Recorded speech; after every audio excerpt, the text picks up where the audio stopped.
Hello, everybody. Welcome to the Saturday edition of This Day at the Desk. As always, I'm Michael Taylor. Glad to have you with us. It is May 30th, and we are cooking. We got a good one for you. Let's get right to it. We're going to be on, there's my name.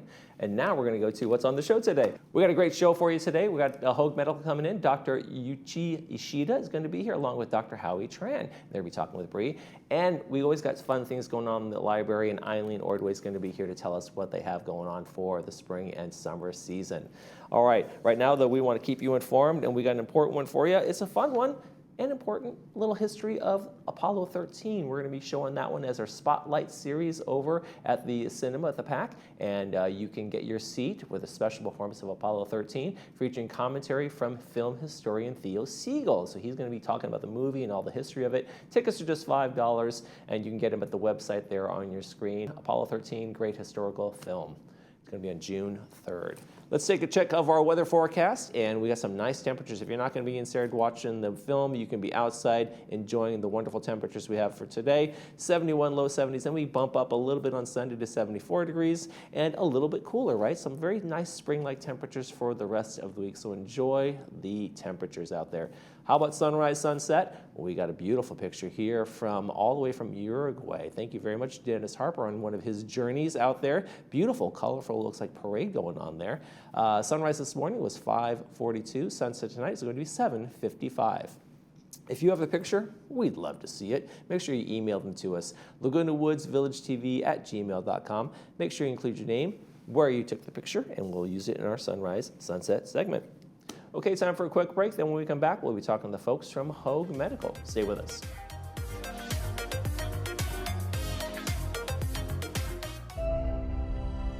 When it comes to life's most important medical challenges, where do you go?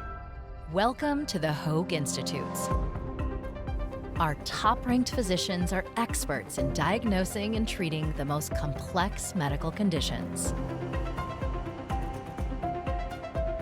Unparalleled expertise, world-class care, all within the Hoag Institutes, right here in OC.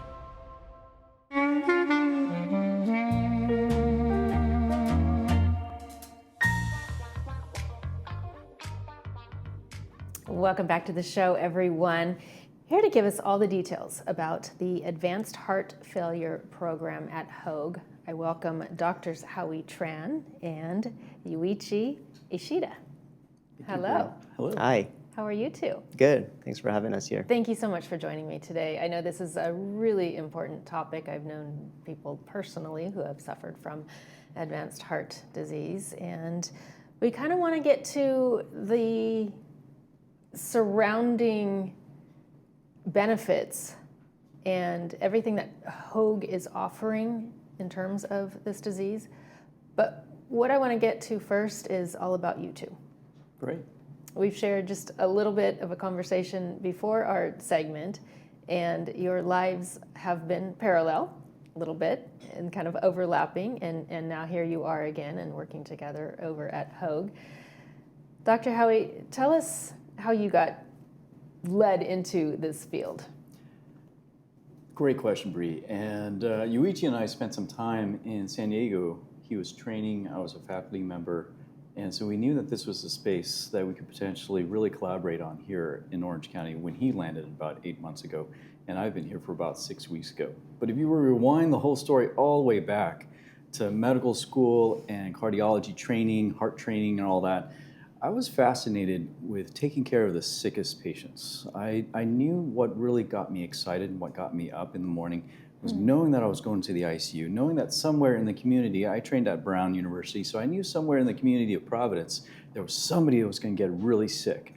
And either they're in the hospital already or they're in the community, but I knew that they were gonna come, they're gonna hit our ER, and they're gonna come to our cath lab and into the ICUs, and I'd be the one taking care of them. And that got me really excited about cardiovascular disease. Dr. Kadar was here talking about all the different disciplines of cardiology. We're where the buck stops. We're the ones that really take care of the sickest patients with cardiovascular disease. And that's why I stuck with it. And I did a lot of my training out on the East Coast, came back to the West Coast in UC San Diego for my last leg of training, and that was transplant cardiology.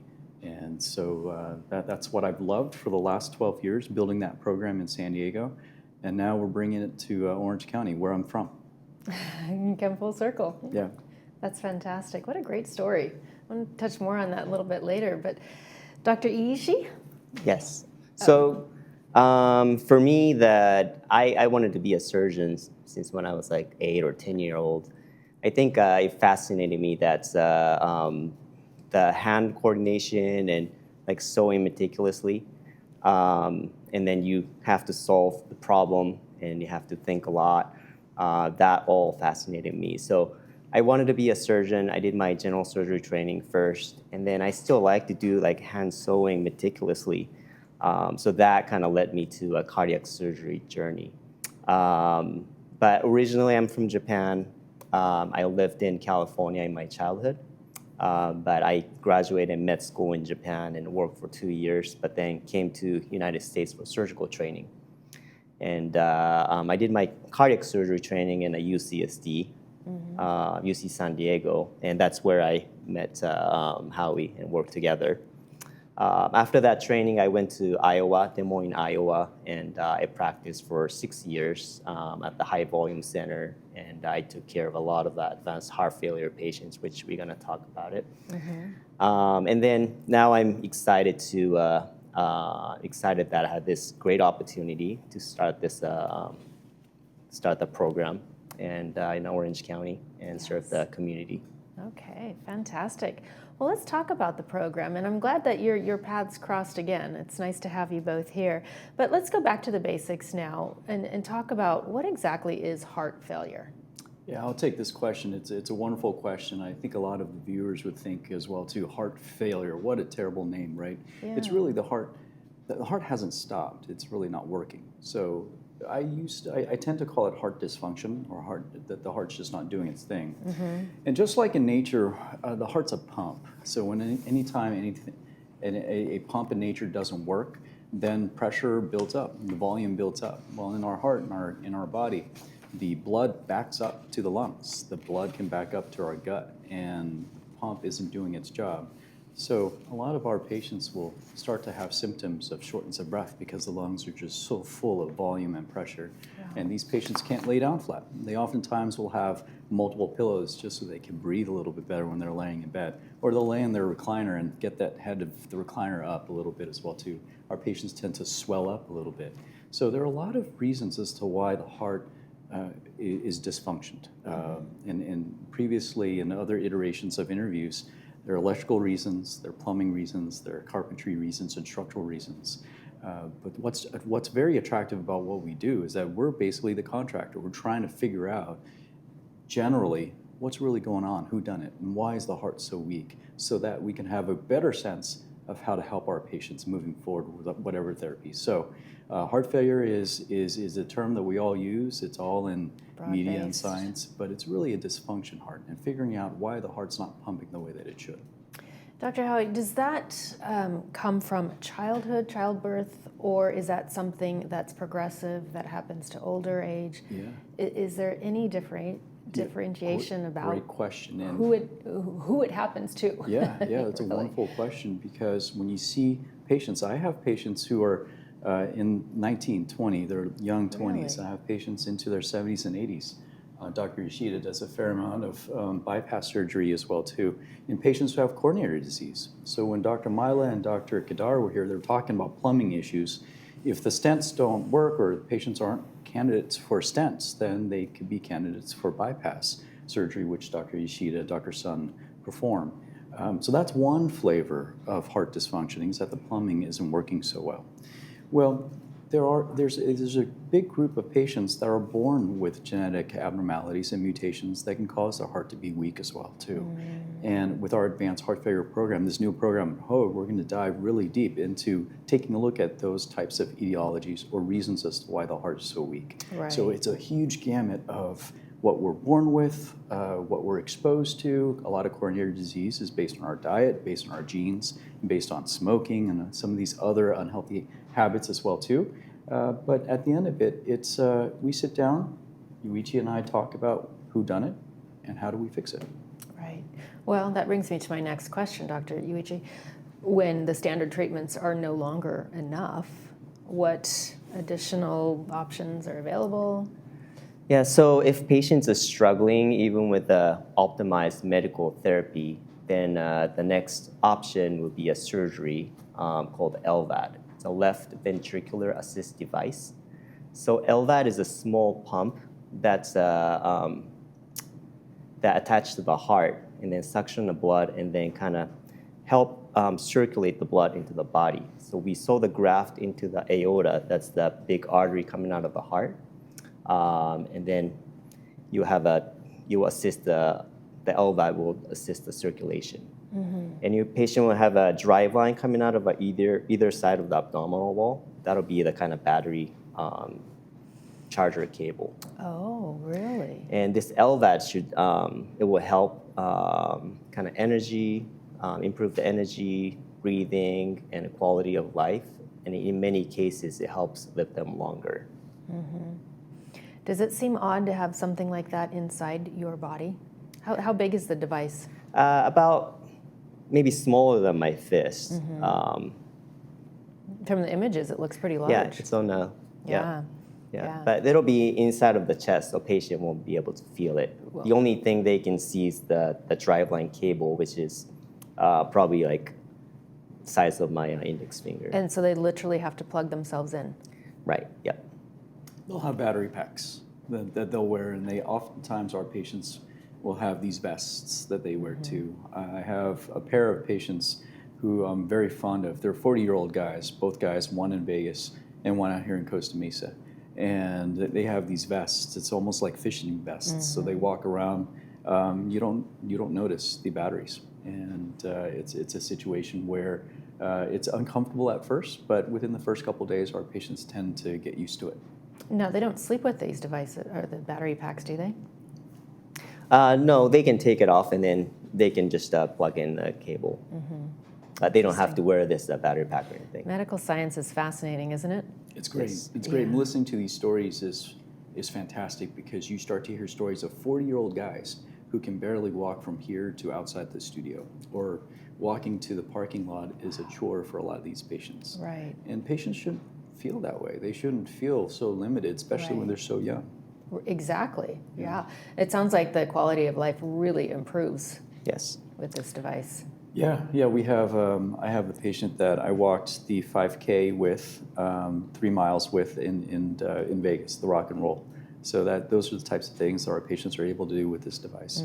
We joke around. He's so young. We joke around that he's Iron Man, and having this type of device just powering him. I can see that. Yeah. So what are some of the symptoms that people should be watching out for?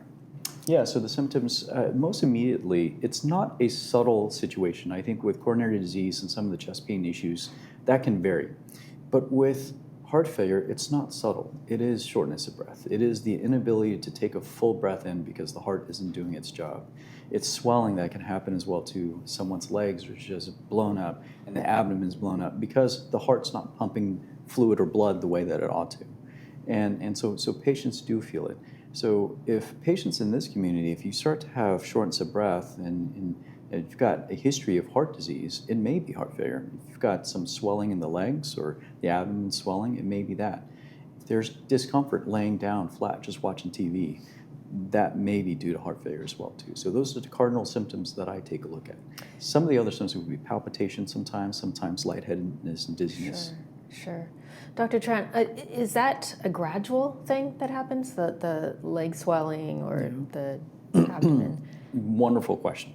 Usually, the great majority of times, it's the left side of the heart that is injured and for some reason not doing what it's supposed to do. Then the first symptoms oftentimes are the lungs because the lungs are right next to the heart. Right. And then through time, the patients are going to be able to see fluid back up and the extremities and the abdomen.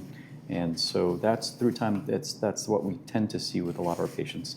At the advanced stages, our patients aren't able to eat well because they're so congested. Their appetite drops. They have early satiety, which means that meal that they used to be able to just eat fine, they'll eat half of it. Not interested. Yeah, because it's just very uncomfortable. Interesting. Wow. So why should patients consider Hoag? So Hoag, we brought together highly specialized team so that we can deliver top-tier advanced heart failure care here in Orange County without them traveling elsewhere. Right, right. Yeah, so and Yuichi and I talked a lot about this as well too. I grew up in Irvine, and I went to Woodbridge High School, and so shout out to any Warriors.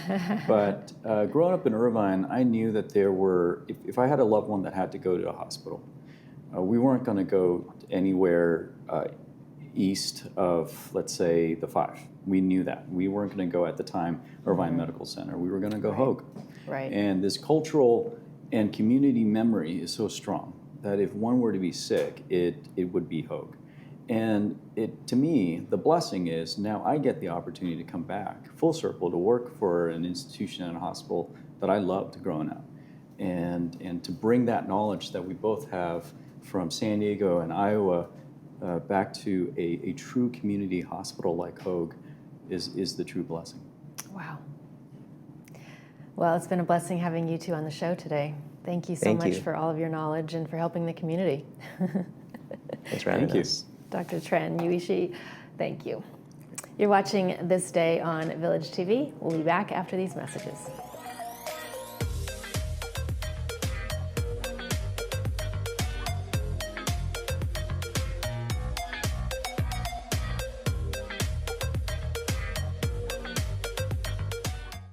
Caring Senior Service provides a variety of care services to help seniors age in place. To learn more about how we can help your family, contact us today.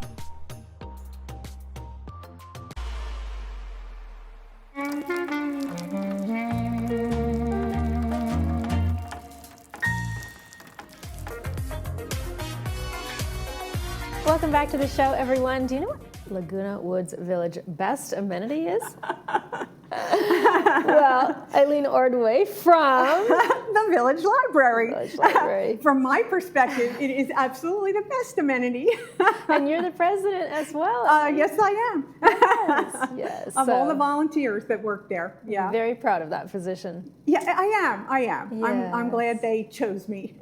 It's often clubs have hard time getting presidents, but yeah, I love it. I love it. Well, I love you being here. Thank you so much for joining me today. So for some of our viewers who haven't visited the library lately, why do you think it's such a special addition to this community? Well, first of all, books are kind of expensive. If you like to read, we get bestsellers every single month. We purchase like 45 new books. We have more jigsaw puzzles than you can imagine. People like to take them home and work on them, especially after COVID. That COVID made puzzles huge because people had something to do at home. Sure. We still have DVDs. We have over 1,000 DVDs that you could, if you still have a player. I was going to say, who has a player? Yeah. We have newspapers you can read for free, magazines for free, and we have a really nice reading area. So yeah, we think it's terrific. I mean, I very rarely buy books nowadays, and I am a huge reader. So yeah, if we don't have it, Orange County does, but we have quite a few.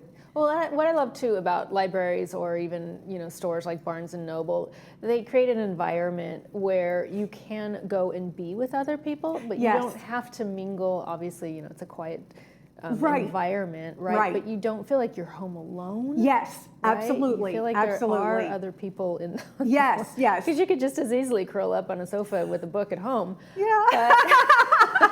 But yeah, that gets old too. It does. Yeah, you come into our place, we'll give you a big smile. Happy to see everybody that comes in the door. People will work on the puzzles together. And again, they don't talk really, but they're there and they're looking at each other. And you feel comfortable in the space. People bring in laptops and use our free Wi-Fi. And Yeah, and you had mentioned probably about a year ago now, because we're starting to approach the warmer months, right? And if people don't want to run their air conditioning at home, come enjoy the cooler temperatures. Very cool in the library. Yeah. Well, Warm speaking in the of winter, but very nice and cold in the summer. speaking of very cool, you've Theo of Golden seems to be Yes. generating a lot of buzz. Yes, someone and one of our residents requested that we purchase this book. It came out in November, and we get a list of the new books that are going to be released. And for some reason, our committee did not see that as something that might be big in our community, and we did not purchase it because we can't buy everything. But this woman requested it, and so we got it for her because it's relatively new. And we looked on the Orange County libraries, and there were a ton of people waiting to take this book out. Right now, there's almost 700 people on the waiting list for this book in Orange County. For us, it's pretty new. Right now, somebody has it, and one person's waiting. So if this, Interesting. yeah, we think this is going to be the next big read. So why do you think it's flying under the radar here in the community? I don't know. Maybe because the buzz hasn't gotten out there yet. Well, it has now. Yeah. A lot of book clubs, they'll pick their books for the year at the end of the year, and maybe they hadn't heard about it yet. So, But yeah, it sounds I'm like an thinking it's gonna interesting story. Yeah, it's You about told me a little a wealthy man who moves to a small town in Georgia, and one of the restaurants there has pencil drawings of the people who live there. So he starts buying these pencil drawings and giving them back to the person, and in response, gets their story from them. So it's about the people in this small community and the lives they've had, and yeah, I think it sounds like it's something that people will enjoy, and I bet it will be a big, huge book club read next year in our library. Well, you know, I'm already wondering, well, what is he doing with the stories that he's gathering from the community? Right. I don't know. I haven't read it. Is he then writing another book? Yeah, maybe. So we will see. Eileen, can you explain what the process is? So I know the book's out now, but Yes. let's just say this will generate a lot of buzz in the Yes. community, and other people will want. What is the checkout situation? I mean, explain that to us. Yes, the first thing people, if they belong to our library already, like if they are in our catalog that they can check items out, we just use people's Laguna Woods ID card. They can go online or call us or come in and ask to be. They can put themselves on the reserve list for it, or they can ask that we do that. Mm-hmm. If someone is not has not used our library before, just come into the library, bring your Laguna Woods ID. We'll quickly add you to our catalog, and boom, we can add you to the reserve list for it right then and there. Okay. If people start to jump on board, you might have a little wait, but right now, if you come in, you'd be next in line, and within 2 weeks, so you would have it. So it's a 2-week duration for the checkout. Yes. And If someone else is waiting for it, you cannot renew it. But yeah, okay. that's our normal process is 2 weeks, and if nobody's waiting, you could renew it if you need to. And then you notify the new Yes, the person brings it back. We check it in. Our computer will come up and say it goes to this person. Okay. So the system will automatically email them or text them based on their choice, or we'll phone them. Sure. To let them know it's ready, and it'll wait there for 3 days for them to come pick it up. Easy process. Yes, yeah, we think so. Speaking of easy processes, you've got different genres. We do, up, right? we do. We have a lot of different kind of books. Right now, we have a person on our Wednesday afternoon shift, Gail Ashbrook. Someone came in and asked for a suggestion about adventure books.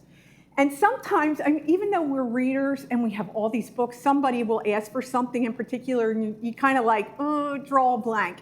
So she said, we need to have something to help people.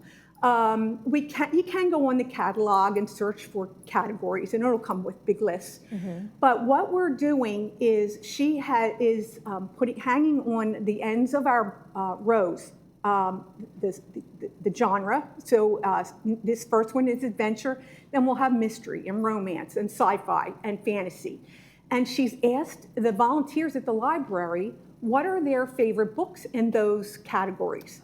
And so then she's got sheets there that you can look at, right, hanging on the ends of the book aisles that will have these, probably a half a dozen or more books in each genre and a little description of them. And these will be ones that the people who work at the library really like. So right now, Adventure is up, and pretty soon we'll have the other genres up.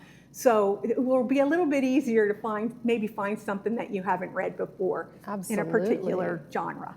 Yeah. Well, that'll make it so much quicker, right? Right, And yes. then I noticed also on the previous screen, you can check out online. Well, is that no. correct? What we offer is like this woman who asked for Theo of Golden. You can log in to your account on our application, our catalog application, as long as you're in there in the system. And under your account on reserves and requests, there's a line that says request that we purchase a new item.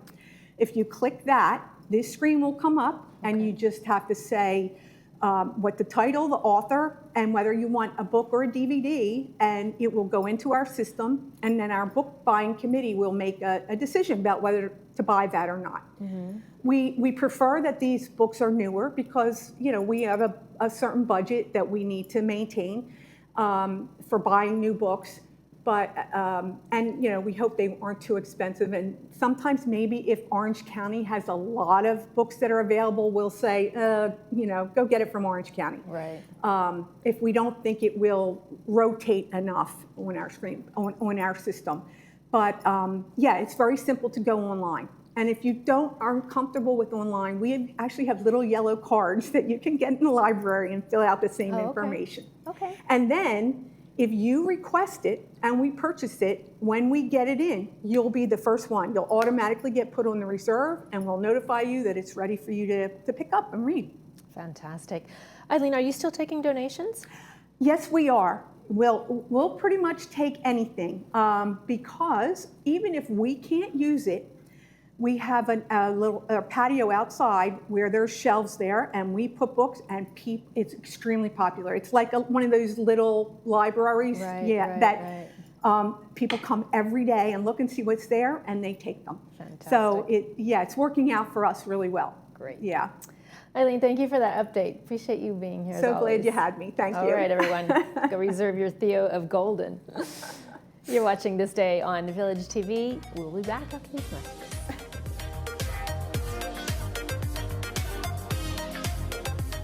For some places, care is a service. At Heritage Point, it's a commitment. Located in Mission Viejo, Heritage Point offers an environment where residents feel known. This is where community thrives. Visit our website or give us a call to schedule your visit today.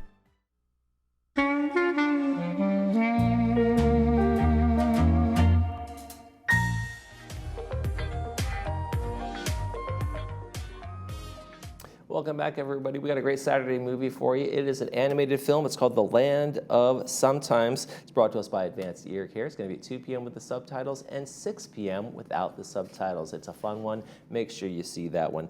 Quick check of the weather. We got nice temperatures out there for the rest of the weekend. We're going to be in the 70s basically for a little while here, bumping up to 74 degrees on Sunday, but really cool temperatures for the foreseeable future. So get out there and enjoy the day. Monday on the program, we have Fit Brain Club coming in and other folks as well. That's going to do it for this edition of This Day. I'm Michael Taylor. For all of us here at Village Television, we hope to make this day a great one.